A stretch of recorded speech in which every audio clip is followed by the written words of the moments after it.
We both look like we're naked. I am.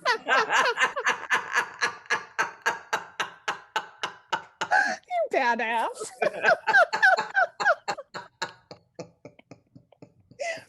So I wanted to check in and see what's going on with Red Pill.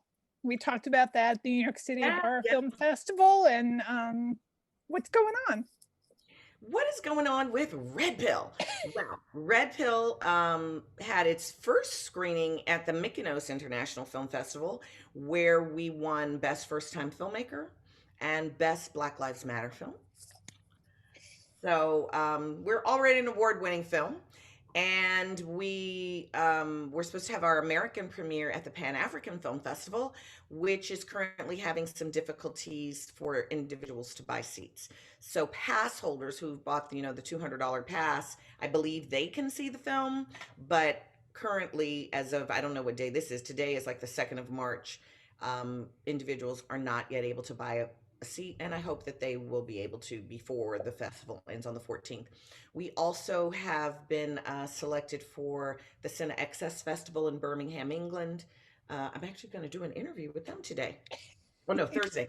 Um, and then we've been accepted to a festival in Amsterdam and one other one. I feel like maybe there's one more that I can't even remember. But I think we've been accepted to a couple of other international festivals. And are these all virtual at this point? Um, I think so. Okay, but none American yet. They're all. Even the Pan African is virtual. Well, I just meant no. Is the Pan It's American? normally in Los Angeles. It's normally in Oh, LA. okay, okay. Because I was wondering like why you were, hitting all these international, but I'm guessing it's a pretty international story. So Yeah, I think it's not only an international story. I think that people from other countries who've gone through wars and coups have a very visceral connection to this story that Americans are still kind of in denial about what's going on. yeah, it's true. Absolutely. Yeah, and although Get Out, that was did that come out during Trump's reign or just prior to? I can't really remember. I think it was just prior to, I want to Yeah, I say, think it was just prior as well. because I don't remember being completely traumatized when I watched it, and not because of the film, just in general life Yeah, traumatized. yeah. For me, Get Out was a comedy. That shit was, I mean, like from the minute Allison Williams is smiling over the pastries, I'm like, bitch is evil. It's on. Let's go. Ting, ting, ting, ting, ting. Yeah, it was. But it's a great film. You know. Great film. Love that film. I've Yeah. seen it many times. And here, like, so I was, of course, doing research and looking at your history, and it sounds to me like you've done everything to not be in the entertainment industry. Like, no matter, like, So, tell me, I is spent it? a lot of time trying to not be in the entertainment industry till I finally like surrendered. Like, okay, this is what I was born to do. So let's do it in as many ways as possible. Yeah, because like from the time you were a kid, they were telling you should be doing this, you should be in, theaters in school, and you just kept getting pushed, and you're like, I don't want to do that. when did you decide like this is who I am? This is what I do. Honestly, I don't think I surrendered to it until I did Caroline or Change on Broadway. So that's like 2004 that I was like, oh, I kind of do this. Like, this is kind of a vocation. This kind of does something in the world that needs to be in the world. Okay, I'm supposed to tell stories. Yeah. Yeah, I sort of came to a place with that recently with the Lansdale documentary. Because every film I made, I get to the point where I'm like, I'm never making another film again. Why? Tell me why you ever get there, because I'm not there. I'm like, when can I do it again? How am I going to make a film in the pandemic? Why do you get to that place? Oh, I think because of the kind of films I make, I think they're a hard sell. I mean, they're documentaries, and then they're female gaze documentaries. Yeah, but we gotta have more female gays. Yeah, and I really, I like short form too, which is a problem because that's not necessarily saleable. Although the Lansdale one is just under an hour. Even that's a little tricky for programming, but but I think somewhere during this one I realized, for years people had told me, my cinematography wasn't good, or I wasn't good at this, or I wasn't good at that, and I believed them. And then when I was working on the Lansdale, and Joe was just very supportive, and his family was very supportive. And then I looked at footage from an old film I'd done, and it looked the same. And I'm like, this is just the way I make films. This is just who I am. This is my vision. Right? Did you get that? There's just sort of like, this is me. Your vision, and people can come along and see through your eyes or not, but there's nothing wrong with it. Right. Right. You don't have to I don't have to be Orson Welles. I don't have to be Sam Peckinpah. I can't be those directors. That's Well, but for me, the feeling of this was like, oh my God, men have been building worlds for like since film happened. And that is so rarely given to women, where we are like 1% of the population of filmmakers. So they have defined the world. Like, we actually can't know what our real world would look like were it not for all the cinematic worlds they've built. Like, what will the world look like when we have more cinematic worlds from the feminine gaze? Yeah, absolutely. I think it's really important. And the films I've seen from the feminine gaze, it's such a revelation, because Saska Sisters, the rape scene of Mary, like, it's shot in such a different way than rape scenes normally are. And it was like, oh yeah, that was shot by a woman, because it has Mhm. nothing to do with the man. It's all about what's happening to her. And yeah. So, but there's a lot of us doing this now. We're the next Good. wave. Not enough. Not enough yet. So what made you take the plunge and drop everything into this massive, because my understanding when we spoke for the panel was, not just was it a film, but it was this entire, you were creating this entire world. Yeah. Yeah. Obsessed. It kind of came to me in a moment, came to me, and I had to surrender to the muse that was coming and telling me something to do, because folks in the world were telling me, you don't have the money, you don't have the time, you can't do this. But the muse was saying, you're supposed to do this. And I'm really cool with surrendering to things and going, okay, brilliance lies in the moment. That might not work. I might fail. I'm not worried about failing. I've done that a lot. So I'm either going to make a movie or I'm not. And I'm fine either way. Like, I don't have this attachment to outcome. I'm very process oriented. I love the experience. I love all the collaboration and the relationships. So it was like someone said, well, you have to green light your movie one day. And so I was like, I'm green lighting it. What that means, I don't know, but it's greenlit, and I'm going forward, and I'm making this movie, and I've done every single job that there is to do. I'm already thinking, like, how am I going to make my next movie before the year is out? Like, I got to jump back on the horse, because I feel like if you wait too long, you'll start remembering all the hard stuff, all the failures, and it's like, nope, got to get ready and make that next one. Yeah, I'm just trying to get this one, that last little bit to get the DVD made. um Yeah, see, I don't even know about any of that yet. it's just, and the thing is, like, I went to film school, and so, and that was in the 90s. So just even the amount of ways formats have changed, and editing and technology has changed, has, like, it's a learning curve. You have to keep. Yeah. Oh, I know. Like, I first learned to edit in Final Cut.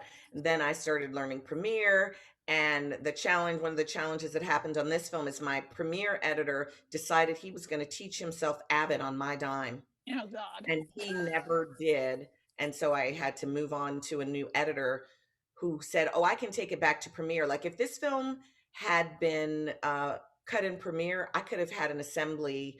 I could have done an assembly myself in like a couple weeks.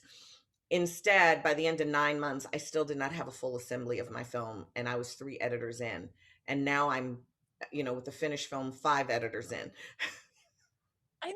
I was saying, like, in my memoirs, it's going to be called The Search for an Editor, because so often you go through multiple editors on a project, even when you're paying them, they And come I and they was. go.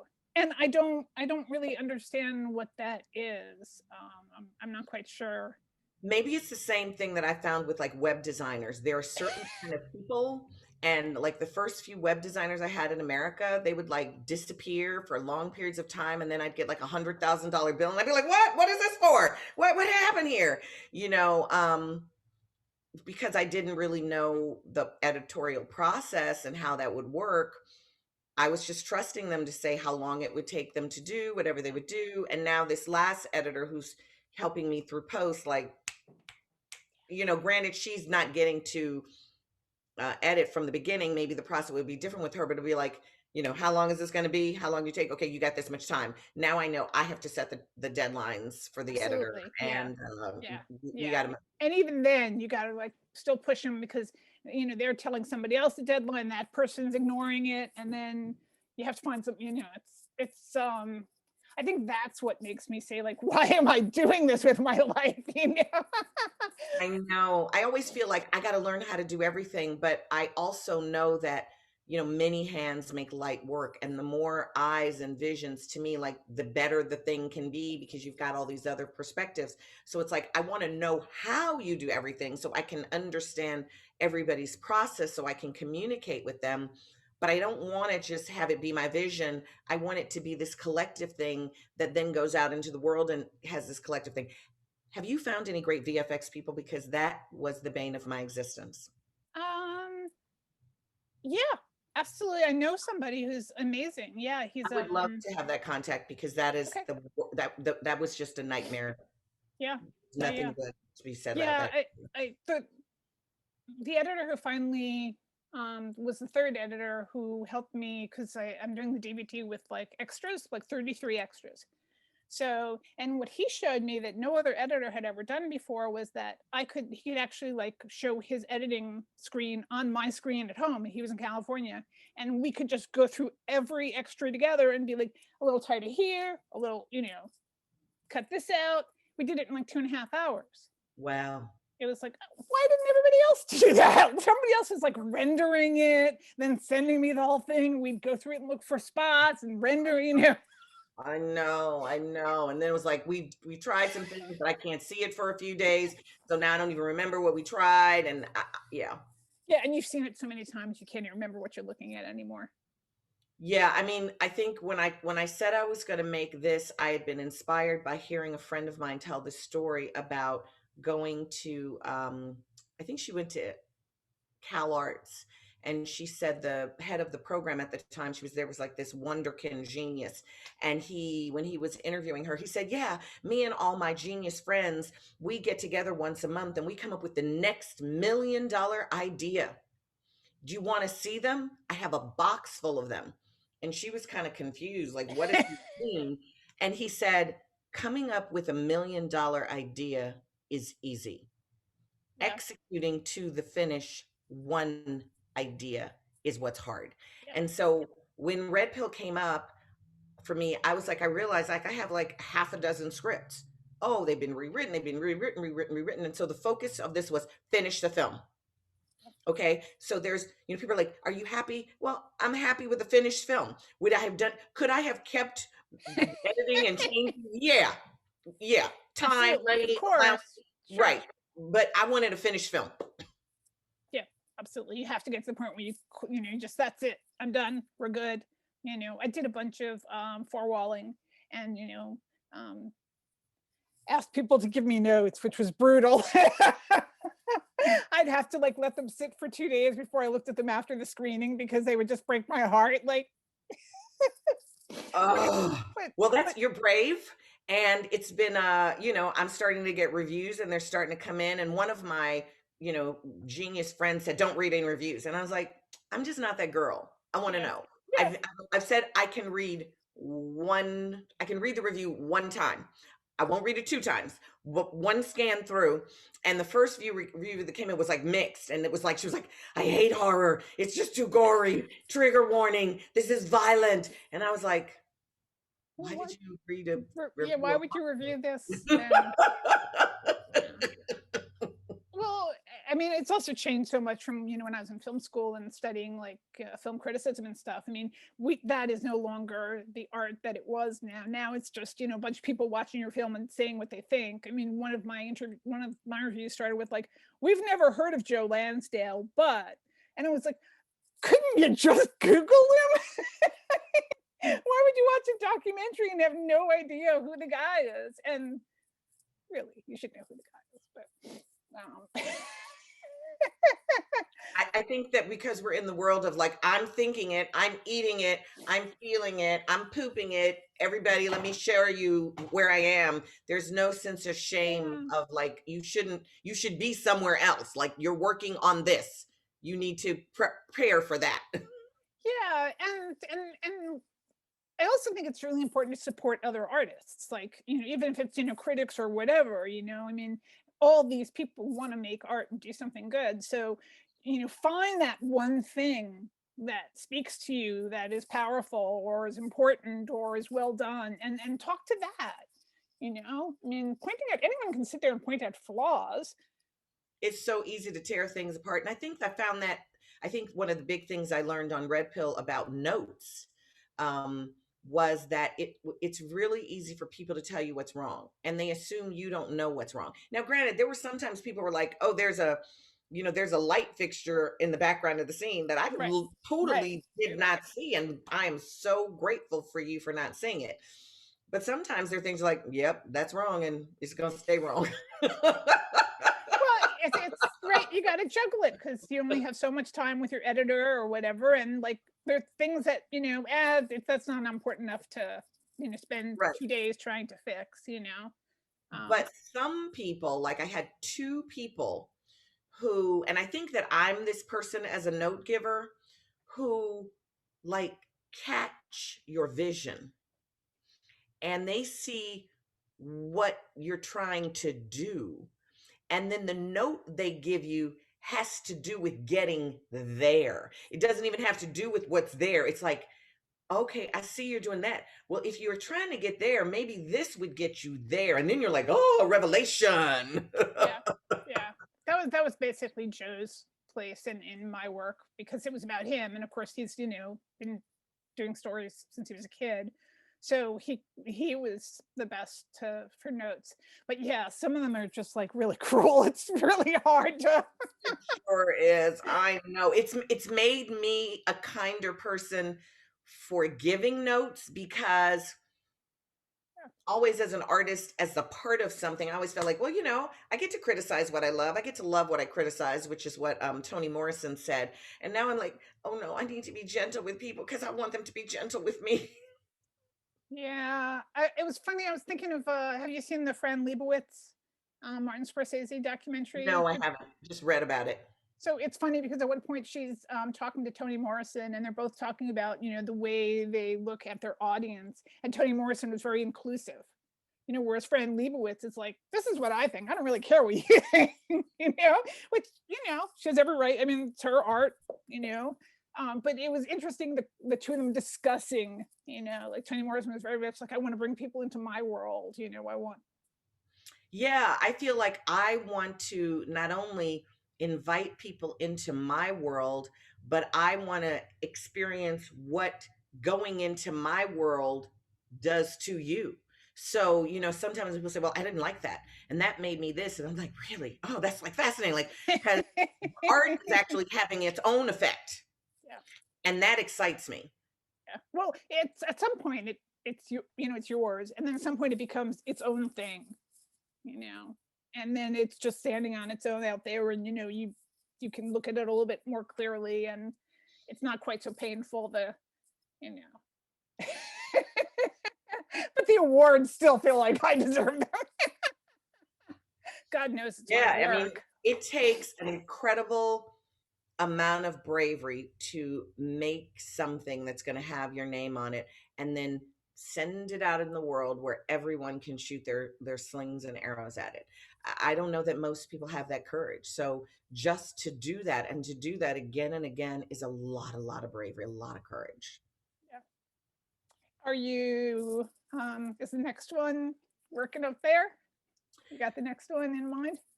You know, I gotta focus. I've been trying to figure out how you do it in a COVID world, like with all the cost and the testing and the nurses um, and that's why I was thinking about VFX and wanting to connect with a really great VFX person because I have a story that part of it takes place on an island, and part of it takes place in a world that doesn't like it in a futuristic world that has to be created. I have the space for that, but I just don't have the artists to help me build it. I have a wonderful artist. His name is Yoshi Vu, Okay. and he works for Lucas. Okay. And he did, he and Daniel Keelis from Marvel did an animation for a section of my film. If he can't do it, I don't know, but I will introduce you, and Oh, then maybe he could please also do. suggest someone, Yeah. and you could find. But Maybe he knows people, but he in a world, but I had the hardest time finding VFX people. And I was given like lists of the people in Croatia and all the Eastern Europeans, and I just was not able to get anybody. yeah, it's hard, especially now, to try to put anything together. We were supposed to do a splatterpunk documentary, and I was supposed to go to Portland to shoot. And I said early on in the COVID, let's do it all Zoom. But the person I was working with didn't think it was a good idea, and now I'm like, see, we would have been the first if you'd have just listened to me. But yeah, we'll see what happens after this. Hopefully this will get some distribution. And so where can people look for you, find your work? How can they support what you're doing? At this point, www.redpillmovie2020, like sign up for our mailing list. That's the way to find out Okay. where and when it's And does that support you too? Just signing up for the mailing list, like sort of help you get I don't know. word out? I'm this is so new to me. I've never done this before, so shouting it out on social media, trying to buy tickets at paff.org, though I don't know that that's going to happen. And we're always, at other festivals around the world. But, yeah, I think signing up on our mailing list so that we can keep reaching back to you to let you know where you actually can support us and see us. We're talking about doing a watch and win party where That would people be fabulous. your reaction, reactions to watching it, and then we'll have a contest and people win something. We're talking about doing fireside wine and sip chats. Um, so we have all these plans of things we'd like to do. Four walling isn't even possible right now Right. in this pandemic world. So, Drive-ins. hmm? I Drive-ins. know, but you know that drive-ins are closed a lot of places. Well, they're doing pop-up ones. Yeah, but the pop-up ones, they must already know what movie they can sell before they pop up. I mean, if you know an access to the pop-up ones, tell me because I so wanted this movie in a drive-in. I would love Oh, my I movie just in a think drive-in this is a too. drive-in. I The mean, Newark one isn't open. The Houston one well, isn't open. there's one in Queens that's right by the Mets, city, whatever it is, I'll look city it up field. because I'm Yeah, they always they checking start the in March. It's the Queens Drive-In. I'll send the information. I think they have the season blocked out, but I wonder if there are any nights where they'd be open to letting us, rent the venue essentially. Yeah, yeah.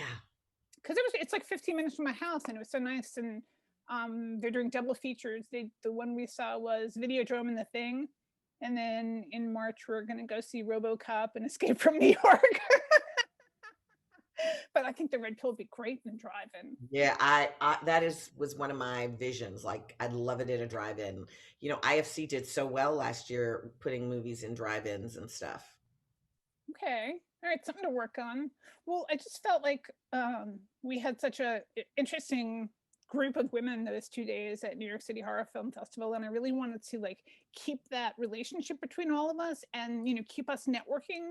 So Absolutely. And I applied to that festival for this fall as well. okay, awesome. Yeah, I had to get in touch with Regina to get the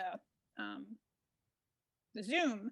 And I said, if you need help on this year, is all help, because what am I doing? I might as well be helping. Yeah. So I'll be there too. So, Yeah. but maybe we can do more of these like women support networks, groups where we all help each other to spread the word and get our work out there, because no one else is going to help us do it. I truly believe that there are enough of us.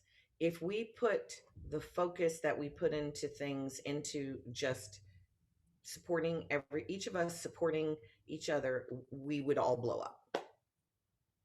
And I, as my practice, whenever I see something of a woman, I shout it out, I share it on, because I'm practicing this thing that I preach and believe in. Yeah, absolutely. I mean, support women in film, support women for God's sakes, Mhm, And mhm. it is Women's History Month. It is I mean, it should always be Women's History Month, but it is. So it's a at special least time. 9 months of the year. So, can you send me a clip of Red Pill or the trailer and I'll add it to the interview? Absolutely. Okay. Okay. Is there anything else you want to promote, talk about, mention? I'm down in Mississippi right now shooting Oh, an ABC anthology series called Women of the Movement. We are telling the story of Mamie Till, whose oh, child oh, Emmett. murder Yeah, sparked she was modern incredibly feminism. brave.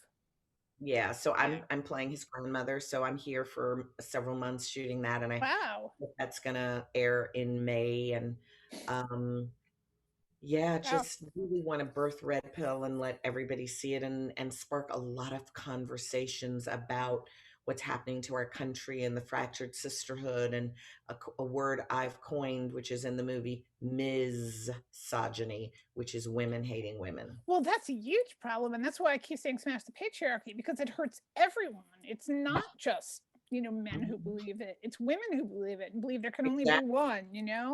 And Yeah. that's like old feminism. That's not what we're doing anymore. That doesn't work. Yeah. You Yeah. know, so support your Yeah. sisters. Absolutely. Absolutely. I'm trying to make sure she gets you the trailer. Okay, Um, I can always catch up with her and I'll email her to remind her. But yeah.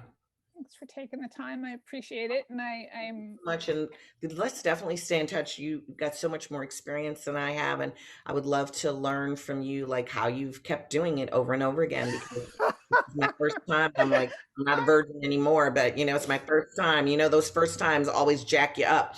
I'll tell you, you know what? It's somebody asked about my first documentary, which was my thesis film, and it was a short documentary about witchcraft and 20 minutes short. And the people who reviewed it wrote to me the other day and said, we'd love a copy of it. And I'm like, well, I probably have like a digibeta master somewhere. I mean, I don't even know what format it's on. It was from 20 years ago. But they interviewed me about the film and I talked about all the problems I had making it. And I thought, I have the exact same problems now. This is just what making a film is. I just have Mm, to accept that this is the process, and right. that it never gets really easy. You I mean, even if you have It's a okay. If it $1,000,000 was budget, easy, everybody would do it. points. If it was easy, everybody would do it. So, Yeah. So there we are, out in the forefront. Join us. come Thank you, Tonya. It's a pleasure. And Hansi, it was a pleasure, and I'm sure we'll see each other again soon. absolutely. Keep me posted on Red Pill. Let me know and I'll spread the news. Yeah, yeah, yeah, absolutely. When you release this, I will, shout it out and send it out into the world too. Okay, this will We've probably go got up today. Huh? This will probably go up today. Oh, wow. Okay. Oh, okay. Well, I just texted. I sent that. Um, Well, if she wants to get to me later, it's fine. I'll wait. she says she already sent it. Oh, okay, perfect. You got good people there. That's the skill. I do have some amazing people helping me. Yeah, that helps a lot. Yeah. Well, I'm on Team Tonya Pinkins too. So anytime you need anything, let me know, and I'll put you in touch with my friend. Okay. Yeah, I'm gonna keep hitting you up about that because I have your email Okay. from the festival. All Okay. right. Good luck on Thanks the set. Bye. so much. Bye bye.